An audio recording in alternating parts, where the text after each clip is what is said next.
बिस्मिल्लाहिर्रहमानिर्रहीम, अस्सलाम वालेकुम। This is your host Salma यकीन और आज की वीडियो में हम जिस टॉपिक पे बात करने जा रहे हैं वो है टिकटॉक। टिकटॉक एक कर्ज है या ये एक सोर्स ऑफ एंटरटेनमेंट है, इसका फ़ैसला तो आप करेंगे।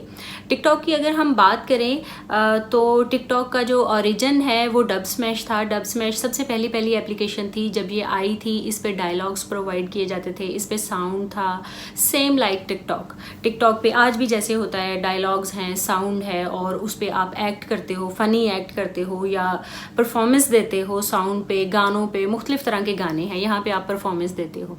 उसके बाद डब स्मैश के बाद ये जी हो गया ट्रांसफ़र म्यूज़िकली पे और म्यूज़िकली के बाद इसको ख़रीद लिया टिकटॉक ने। अच्छा, इनिशियली ये था एक सोर्स ऑफ एंटरटेनमेंट, लेकिन आजकल जो इसके हालात चल रहे हैं इस पे एंटरटेनमेंट की तो कोई नामो निशान ही नहीं है और बहुत ही ज़्यादा जिस पे ऑब्जेक्शन किया जा सकता है कि इखलाकियात से गिरा हुआ कंटेंट देखने में आता है।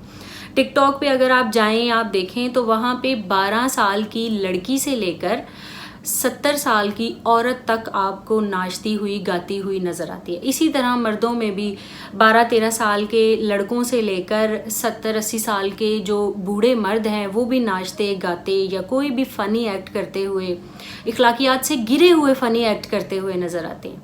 एंटरटेनमेंट करें, फ़नी एक्ट करें, एंटरटेनमेंट करें, उस पर कोई ऑब्जेक्शन नहीं है। लेकिन जहाँ पे इखलाकियात का सवाल आता है उस चीज़ को इग्नोर नहीं किया जा सकता। किसी भी माशरे में, किसी भी कल्चर में इखलाकियात को, जो आपकी नॉर्म्स हैं, जो आपकी वैल्यूज़ हैं, जो आपके सेट पैरामीटर्स हैं, उनको इग्नोर नहीं किया जा सकता।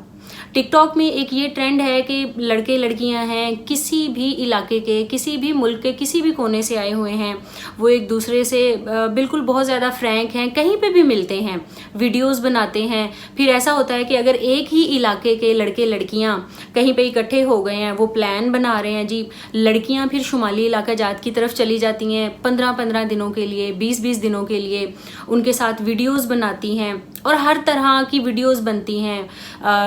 मतलब स्लो जो सॉन्ग्स हैं, सोलो सॉन्ग्स जिनको आप कह दो, सोलो सॉन्ग्स पे बनती हैं, फ़नी एक्ट्स बनते हैं, कपल वीडियोस बनती हैं, हर तरह की वीडियोस बनती हैं। तो मेरा यहाँ पे जो कहने का मकसद है वो सिर्फ एक है कि if the families are too liberal, अगर फैमिलीज़ हैं, वाकई हर फैमिली के अपने पैरामीटर्स हैं, अपनी वैल्यूज़ हैं, अपनी इक़दार हैं, यहाँ पे कोई भी किसी को किसी भी तरह का ऑब्जेक्शन नहीं कर सकता कि आप ऐसे नहीं कर सकते। आपकी अपनी वैल्यूज़ हैं, आपने उन्हें फॉलो करना है। लेकिन जब बात आती है पब्लिक फिगर की, आप एक एप्लीकेशन ऐसी यूज़ कर रहे हो जो कि हर बंदे की एक्सेस में है। एक ऐसी लड़की की एक्सेस में भी है जिसको घर से बाहर जाने की इजाज़त नहीं है, तो वो घर में अगर है तो उसको टीवी या मोबाइल अवेलेबल है। एक ऐसी लड़की की एक्सेस में भी है जिसको हर तरह की इजाज़त है।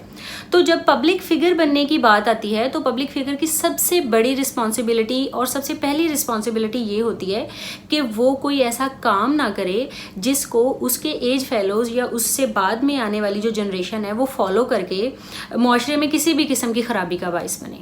तो आप यहाँ पे जितने भी टिकटॉक स्टार्स हैं, जितने भी लड़के लड़कियाँ टिकटॉक्स बनाते हैं और एंटरटेनमेंट करते हैं और ख़ुद भी इंजॉय करते हैं, तो उनकी सबसे बड़ी रिस्पॉन्सिबिलिटी है, because they are public figures.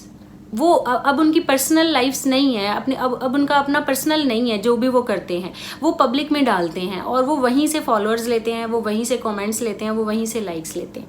तो आप पब्लिक फिगर हो तो आप अपनी फर्स्ट रिस्पॉन्सिबिलिटी को निभाओ। आपकी फर्स्ट रिस्पॉन्सिबिलिटी ये है कि आपने कोई कंटेंट ऐसा नहीं डालना जिसको फॉलो करके कोई भी लड़का लड़की अपने घर वालों से बगावत करे। अब आप भी यू आर वाइज अनफ कि आपको पता है कि हमारे यहाँ मुआशरे में हर तरह का माहौल चलता है। इस तरह का माहौल भी है कि लड़कियों को बाहर निकलने की इजाज़त नहीं है, इस तरह का माहौल भी है कि अपनी मर्जी बताने की इजाज़त नहीं है।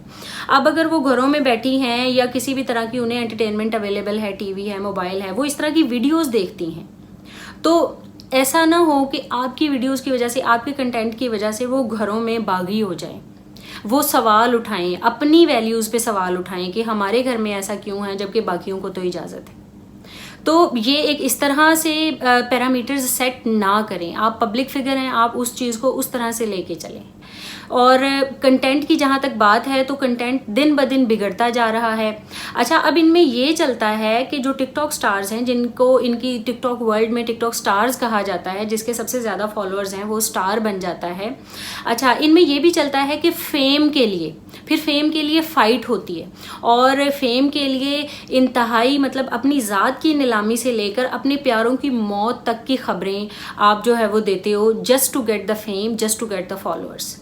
तो इस तरह की जो एक एप्लीकेशन है जो एक गलत तरीके से वायरल हो रही है, मेरा आवाम से, मेरा आपसे सिर्फ एक ये सवाल है कि क्या ये ठीक है, और अगर ये नहीं ठीक तो इसको किस तरह से ठीक होना चाहिए। मेरे नज़दीक मैं अगर अपना पॉइंट ऑफ व्यू पेश करूं तो मैं चाहूँगी कि अगर ये इसी तरह से चलना है जैसे ये चल रहा है, जिस तरह से कंटेंट है जो कि बिल्कुल ही इखलाकियात से गिरा हुआ कंटेंट है, और कोई भी फैमिली, कोई भी मतलब अपने बच्चों को इस तरह के कंटेंट की इजाज़त नहीं दे रही। If the families are liberal, if they are अगर वो दे रहे हैं अपने बच्चों को इजाज़त कि आप बना सकते हो, तो प्लीज़ उन बच्चों का, उन लोगों का ख्याल करें जिनको इस तरह की इजाज़त नहीं है। तो बस मैं यही कहना चाहूँगी कि अगर ये कंटेंट का यही हाल रहना है जो कि अब तक है, तो फिर टिकटॉक को बैन हो जाना चाहिए। और अगर ये ट्रू सेंस में सोर्स ऑफ एंटरटेनमेंट यूज़ होना है तो फिर ये चलता रहे जिस तरह से है। आपकी राय क्या है, आप कमेंट बॉक्स में लाजमी बताइएगा, और इस चीज़ को लाजमी मेंशन करिएगा कि टिकटॉक को बैन हो जाना चाहिए या टिकटॉक को चलना चाहिए। मौजूदा हालात को मद्देनज़र रख के अपनी राय दीजिएगा। मुझे दीजिए इजाज़त। Thank you so much.